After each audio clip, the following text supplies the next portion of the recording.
आज हमारे पास एक बहुत ही दिलचस्प कहानी है।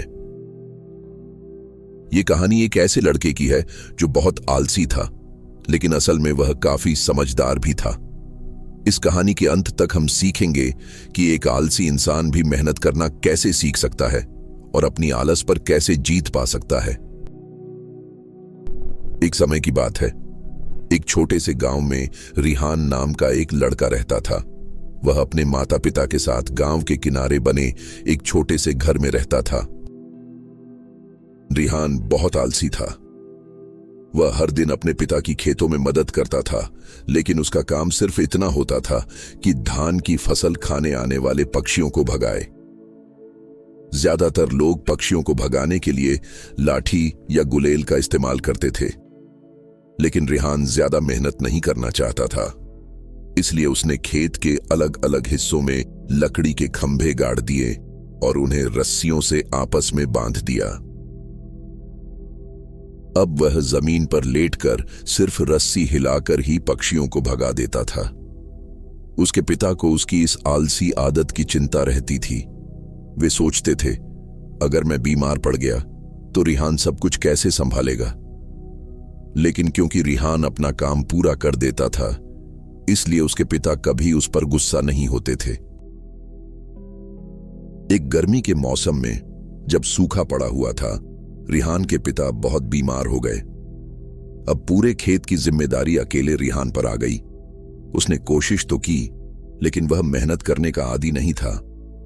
कुछ ही हफ्तों में फसलें सूखने लगीं, क्योंकि उन्हें ठीक से पानी नहीं मिल पाया। रिहान अकेले कुछ भी संभाल नहीं पाया। उस रात वह खुले आसमान के नीचे बैठा था। वह खुद को बहुत बेकार और दुखी महसूस कर रहा था। उसने सोचा, मैंने कभी मेहनत करना क्यों नहीं सीखा। अब मेरे परिवार की सारी उम्मीद टूट गई है। अगली सुबह उसने गांव में लोगों को बातें करते सुना। वह देखने गया कि क्या हो रहा है। एक सैनिक राजा के महल में होने वाली एक बड़ी प्रतियोगिता की घोषणा कर रहा था। जो भी इसे जीतेगा, उसे सोने से भरा एक संदूक मिलेगा। रिहान ने सोचा, यह मेरे परिवार को बचा सकता है। बिना ज्यादा सोचे रिहान ने कहा कि वह इस प्रतियोगिता में भाग लेगा। गांव वाले हंसने लगे। वे सोचने लगे, इतना आलसी लड़का राज्य भर से आए ताकतवर लोगों को कैसे हरा पाएगा। लेकिन रिहान को इसकी कोई परवाह नहीं थी। महल तक पहुंचने के लिए उसके पास 3 दिन थे, इसीलिए वह तुरंत निकल पड़ा। उसके माता पिता को नहीं लगा कि रिहान जीतेगा, लेकिन उन्हें उम्मीद थी कि यह अनुभव उसे मेहनत करना सिखा देगा। 3 दिन बाद प्रतियोगिता शुरू हुई। सभी लोग एक बड़ी झील के पास इकट्ठा हुए। ज्यादातर प्रतिभागी बहुत मजबूत और तंदुरुस्त थे। उन्हें देखकर रिहान घबरा गया। उसने सोचा, मैं इन लोगों को कैसे हरा पाऊंगा। फिर नियम बताए गए। सभी को झील पार करनी थी। जो पहले 3 लोग पार करेंगे वही अगले दौर में जाएंगे। गिनती शुरू हुई। 3, 2, 1, शुरू। सभी लोग झील में कूद पड़े और तैरने लगे, लेकिन रिहान पीछे रह गया। उसने सोचा, अगर मैं तैरूंगा तो जीतने का कोई मौका नहीं है। तभी उसके दिमाग में एक विचार आया। वह पास के जंगल में गया, कुछ टूटी हुई डालियां इकट्ठा की और एक छोटी सी बेड़ा बना ली। उसने एक लकड़ी को चप्पू की तरह इस्तेमाल किया। रिहान ने सोचा, यह झील पार करने की दौड़ है, तैरने की नहीं। मैं ताकतवर नहीं हूं, लेकिन समझदारी से जीत सकता हूं।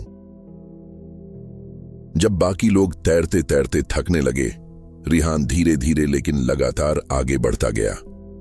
वह कई लोगों को पीछे छोड़ गया और अंत में 3रे नंबर पर झील पार कर गया। इस तरह रिहान अगले दौर में पहुंच गया। अगले दिन आखिरी प्रतियोगिता थी और हर प्रतिभागी को एक बड़ा लकड़ी का गुटका दिया गया। उन्हें उस गुटके को 1 किलोमीटर दूर बनी फिनिश लाइन तक ले जाना था। पास में कई औजार रखे थे, लेकिन हर किसी को सिर्फ एक औजार चुनने की इजाजत थी। पहले प्रतिभागी ने रस्सी उठाई और गुटके को खींचने लगा। दूसरे ने लकड़ी का टुकड़ा लिया और उसे लीवर की तरह इस्तेमाल किया। लेकिन रिहान ने जल्दबाजी नहीं की। उसने सारे औजार ध्यान से देखे। उसने खुद से कहा, मैं ताकत से नहीं जीत सकता, मुझे समझदारी से काम लेना होगा। थोड़ी देर सोचने के बाद उसने एक छोटा सा चाकू उठा लिया। भीड़ हैरान रह गई। इतने बड़े गुटके को चाकू से कैसे ले जाया जा सकता है? लेकिन रिहान ने गुटके को धकेलना शुरू नहीं किया। वह उसे तराशने लगा। उसने लकड़ी को धीरे धीरे गोल आकार में काट दिया, बिल्कुल एक गेंद की तरह। 1 घंटे बाद उसका काम पूरा हो गया। अब भारी गुटके की जगह एक लकड़ी की गेंद थी। रिहान ने उसे आसानी से लुढ़काना शुरू कर दिया। दूसरे प्रतिभागी अपने भारी गुटकों से जूझ रहे थे, जबकि रिहान आराम से आगे बढ़ रहा था। और आखिरकार रिहान सबसे पहले फिनिश लाइन पार कर गया। भीड़ जोर जोर से तालियां बजाने लगी। किसी ने नहीं सोचा था कि यह आलसी लड़का जीत जाएगा।